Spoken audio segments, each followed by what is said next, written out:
rolling equity leasing. I am REL. At REL, they're not just a leasing company.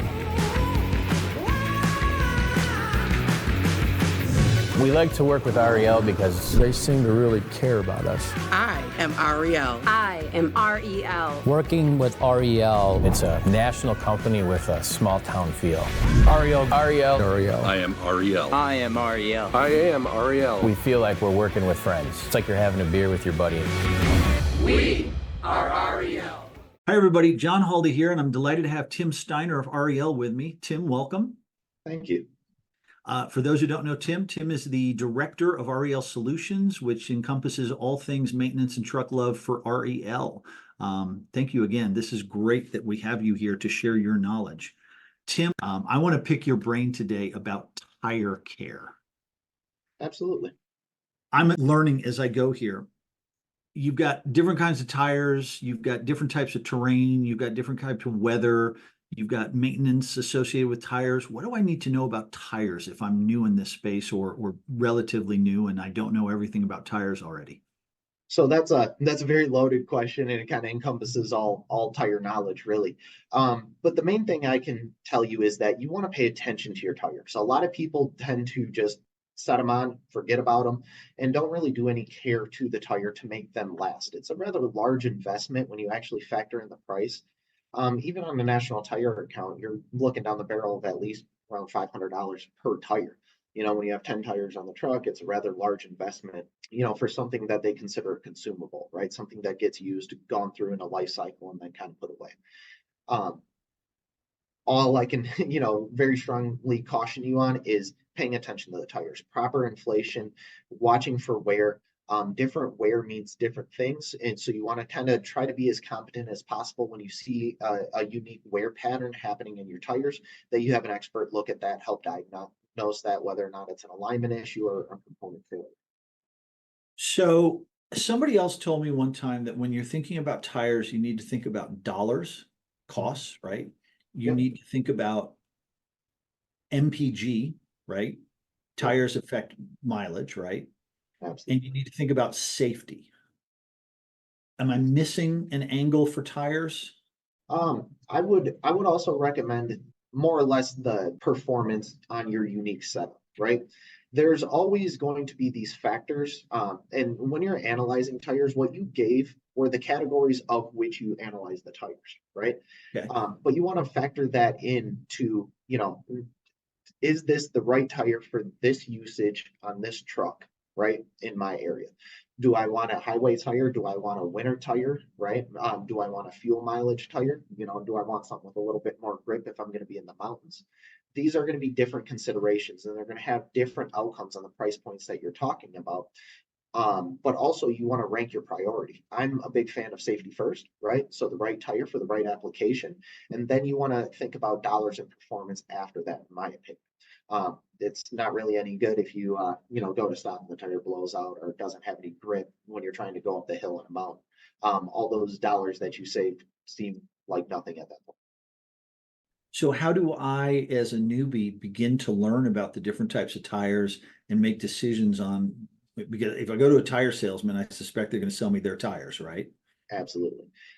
One thing I would do is I would try and find a place that sells multiple brands. It's a real clean way to get an agnostic look at which tires are performing for their local customers. And it's a good indicator to kind of get a lead on your general area and what people are running with similar applications.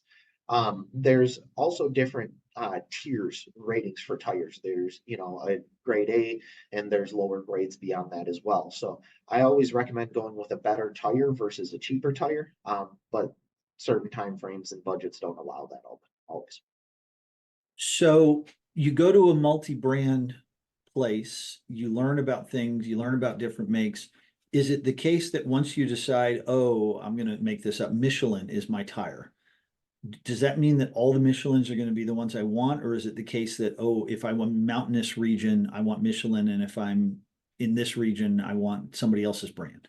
That's a fantastic question. And that's kind of the graduation of the knowledge, right? So you want to find a brand that's going to be good for you in your area based on the other brand's performance, right? You want the best brand. And then within that, there's different subgroups of performance of tires within that brand. There's multiple different tires that are manufactured for very similar things. And it depends on your kind of setup and how you're running, how your drivers use, whether or not you're going to be a long haul, whether or not you're a regional route, you're going to want to dig into those different performance levels beyond that, right? Do I need a tire that holds up better to cornering, or do I need a tire that wears more evenly when I'm going down the road straight? These are different questions once you choose the brand that you really want to get into. Now, you mentioned regular inspections of the tires to see about wear patterns, inflation, those kinds of things, right? The drivers are expected to do this, right, as part of pre and post trip? Yeah, absolutely. That's where I would put the onus and the responsibility. They're always going to be with the unit. They have to do their pre-trips anyhow. They should be grabbing tread depths off the tires. To me, I would also have them check the inflation, right? There's before the unit runs and actually heats up the tire, that's when you're going to want to set your cold tire PSI, and that will kind of adjust as the tire warms and runs. So I would always have that. If you have a maintenance person that's putting their hands on the trucks every day, it's okay to transfer that responsibility so that everyone runs similar, tire pressure. But it's kind of up to you on how you want to do it. I would personally put the onus on to the driver. Is there another layer? Would you periodically have somebody else come and inspect all the trucks when they're in the yard? Yeah, there's different tools that you can use. So if you are a very large fleet and you don't really want to put this on your drivers, or you just don't have the greatest, belief in the truth of information that you're receiving, there are companies that absolutely offer solutions on the lot. They can do on the lot, they can do individual appointment checkups depending on which vendors you go through. I know Goodyear has a rather extensive one where they put in a tool that actually you drive over and it will tell you where your tires are and whether or not they have irregular wear patterns, different things like that. So you can get a very large setup on, if you have a location where all the units park and they're going to drive over this specific piece, you can have that done. Or they'll set up appointments if you choose to buy all of their tires consistently across your equipment. You can negotiate them actually coming out, doing the care, adjusting the tire pressure.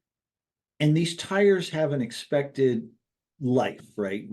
Tread depth and those kinds of things where they say don't use it after a certain point, right? Yes, sir. How close do you recommend that people get to that tread depth, to that life before they replace? Is it worth going right up to the edge of the recommendation, or do you replace sooner, or is that more art than science? How do you? Little bit more art because it factors into some of the things that you were talking about. You can push that limit if the unit is coming back every night. You can keep putting eyes on it.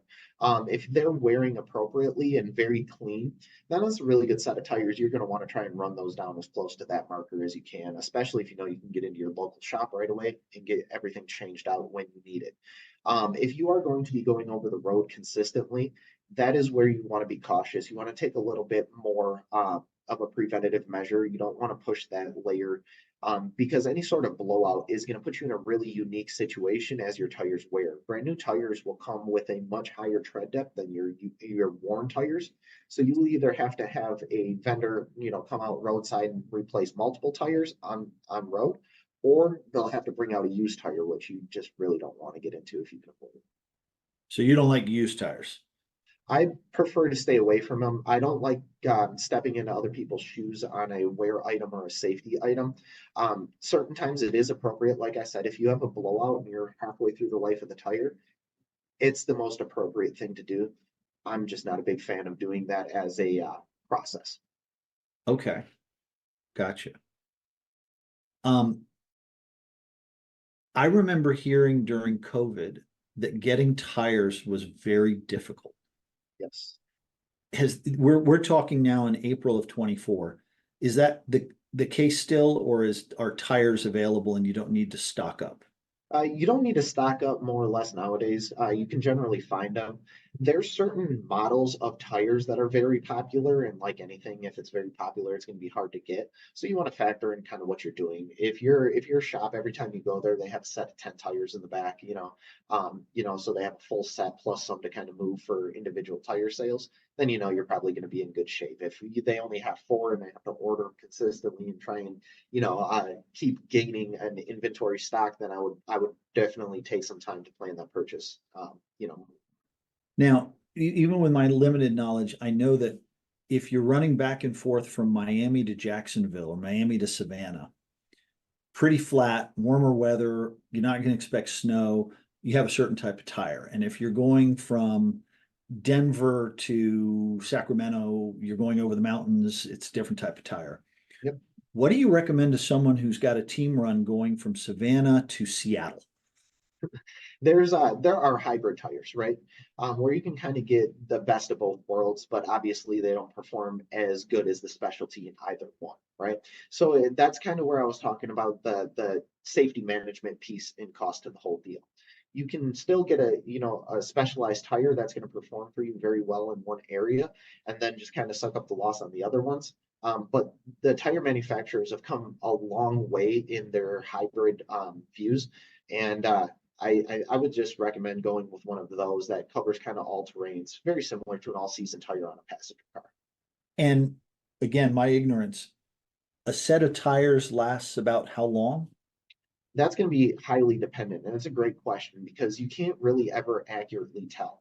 There's a multitude of different factors that are going to carry into the actual life cycle of the tires, such as how your drivers actually drive, whether or not they're braking hard, have hard braking events. That's going to kind of create flat spots.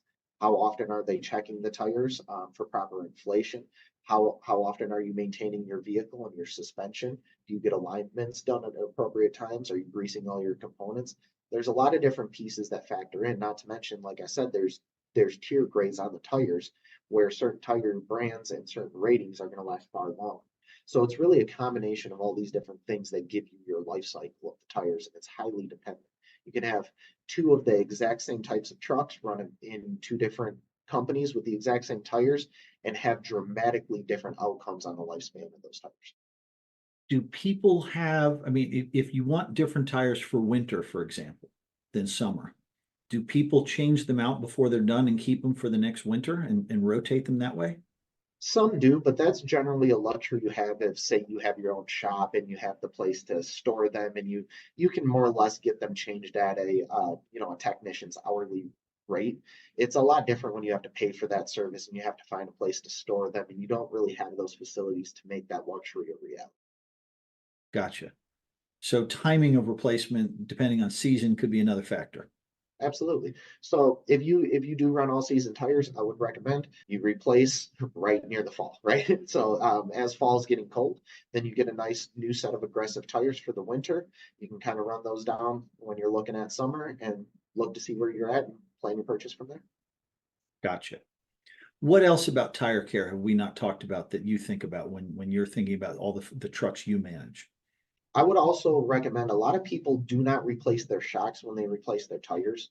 That is one thing that I've provided a lot of clarity with people on. You want new shocks.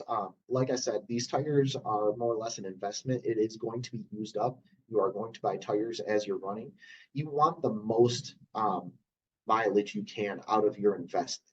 And the best way to do that is to remove failing components ahead of time that will affect the life of the tires. And shocks are one of the main ones because you want that contact to stay pushed to the ground, and that's the purpose of the shocks. What are the other pieces that affect tire life?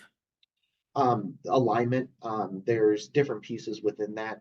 Even the alignment of the trailer and the way it causes the truck to pull the trailer can affect that as well.